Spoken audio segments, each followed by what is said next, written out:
আমরা চলে আসছি ঠাকুরগাঁও জেলার সবচাইতে জনপ্রিয় একটি নদী, যেটার নাম হচ্ছে সুখ নদী।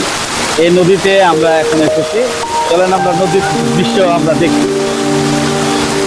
এটা হচ্ছে সুখ নদী। এই সুখ নদীতে অনেকেই পানির স্রোত দেখার জন্য আসেন, এখানকার ব্যারেজ দেখার জন্য আসেন। সবাই এখানে আনন্দমুখর পরিবেশে। এই সুখ নদী এটা হচ্ছে ঠাকুরগাঁও জেলা সদর হতে প্রায় 7 কিলোমিটার দূরে অবস্থিত। এখানকার মানে একটা পল্লী অঞ্চলে বলতে গেলে এই ব্যারেজটি নির্মাণ করেছেন আমাদের বর্তমান সরকার, আমাদের বর্তমান সরকারের পানি সম্পদ মন্ত্রণালয়। এই ব্যারেজ আমাদের মানে যে উত্তরের যে পানি প্রবাহ, এই পানি প্রবাহটাকে দক্ষিণ দিকে সুন্দরভাবে মানে ফসল, বিভিন্ন ধরনের ফসলাদি জমি জায়গা যাতে সুন্দর করে মানুষ চাষাবাদ করতে পারে, মানুষের জীবনযাত্রার মান যাতে আরো সুন্দর হতে পারে, এই জন্য কিন্তু এই ব্যারেজটা নির্মাণ করা হয়েছে। এই ব্যারেজটার ইতিহাস এবং ঐতিহ্য রয়েছে। উত্তরের যে বিভিন্ন ধরনের পানির প্রবাহ যা আসে, সেই পানির প্রবাহটা আটকে আমাদের যে ফসলি জমিগুলিকে রক্ষা করা হয়। এই ব্যারেজের মাধ্যমে আমাদের কৃষকরা যে উপকৃত হচ্ছে, সবচেয়ে এখানকার কৃষকরা সবচেয়ে বেশি উপকৃত হচ্ছে। এখানকার মানুষ আর্থসামাজিকভাবে উন্নয়ন হচ্ছে, মানুষের জীবন জীবিকার উন্নয়ন হচ্ছে। আমি এখন দাঁড়িয়ে আছি আপনার এই বুড়িবাদ ব্যারেজের উপরিভাগে, যেখান থেকে আমরা প্রকৃতির বিভিন্ন সিনারি দেখতে পারি, বিভিন্ন পরিবেশ দেখতে পারি। এই যে আপনারা দেখেন এখানে এই বুড়িবাদের উত্তর অংশে যে পানির যে প্রবাহ, এই পানির প্রবাহটা এখানে বিরাজমান। এখানে অনেক পানি আমাদের পরিমাণ মতো এখানে আটকে রাখা হয়, যাতে চাষাবাদের প্রয়োজনে অনেক সময় এই বুড়িবাদটা খুলে দেওয়া হয় বর্ষাকাল আসলে, যাতে পানি উপচে না যায়, বিভিন্ন ধরনের ফসলাদি জমি যাতে ডুবে না যায়। এই যে আপনারা দেখেন এখানে কত সুন্দর মনোরম পরিবেশ। এই পরিবেশে অনেকেই ঘুরতে আসেন। এখানে অনেক তরুণ তরুণীরা আসেন, যারা এখানে এসে সময় কাটিয়ে যান।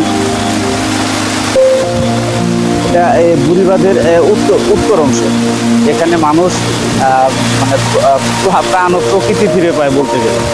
আমরা আজ সেখানে এসেছি, ঠাকুরগাঁও সদর থেকে প্রায় 7 কিলো দূরে আমরা এই বুড়িবাদে এসেছি। আপনারা যে যেখানে আসেন না কেন, আজকে যারা আমাদের এই ভিডিওটা দেখছেন, আপনারা অবশ্যই আশেপাশে যারা পার্শ্ববর্তী জেলারা আছেন, তারা অবশ্যই এই বুড়িবাদ দেখার জন্য আসবেন।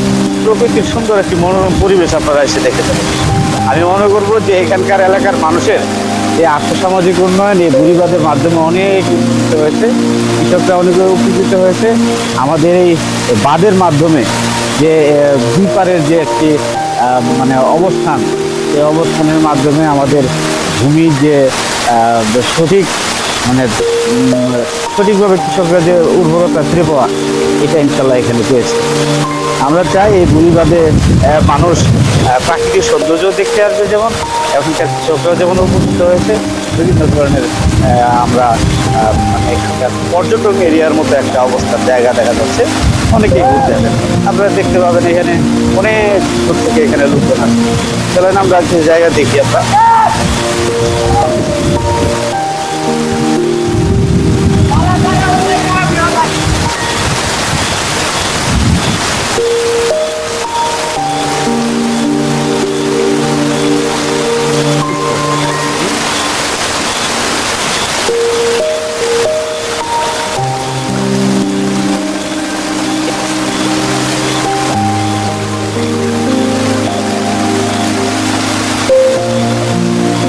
আমি বুড়িবাদের একেবারে নিচের অংশে দাঁড়িয়ে আছি।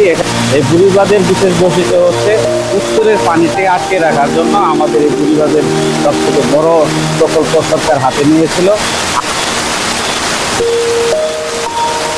আমরা সুখ নদীর যে পানি প্রবাহমান স্রোত আমরা দেখতে পাচ্ছি, কি সুন্দর স্রোত, দেখতে খুব ভালো লাগে। দেখেন আপনারা স্রোতের অবস্থা সুন্দর। প্রাকৃতিক দৃশ্য দেখার জন্য অনেকেই আসেন। এখানে অনেক জেলেরা আছেন, মাছ ধরতেছেন। এখানে দেখা যাচ্ছে কল্পনা পিকনিক স্পট। এখানে যারা বিভিন্ন ধরনের দূর দূরান্তের লোকজন আছে, তারা যদি মনে করে যে আমরা পিকনিক স্পটে যাবো, সেখানে তারা পিকনিক স্পটে খুব সুন্দর অপরূপ সৌন্দর্য জায়গা, আপনারা সেখানেও আসতে পারেন। যারা ঠাকুরগাঁও পার্শ্ববর্তী জেলায় যারা অবস্থান করছেন, বিভিন্ন জায়গায় যারা অবস্থান করছে তারা বিভিন্ন জায়গা থেকে আপনারা এখানে আসতে পারেন। আসে আমাদের এই ঠাকুরগাঁর এই যে বুড়িবাদ, এই বুড়িবাদ প্রকল্পে আপনারা আসতে পারেন। এখানে পিকনিক স্পট আছে, মনোরম পরিবেশ আছে এবং সার্বিক নিরাপত্তা ব্যবস্থা, আইন শৃঙ্খলা পরিস্থিতি খুবই সন্তোষজনক, খুবই ভালো পরিবেশ। আপনারা যেখানে আছেন আপনারা আসার চেষ্টা করবেন। সবাইকে ধন্যবাদ।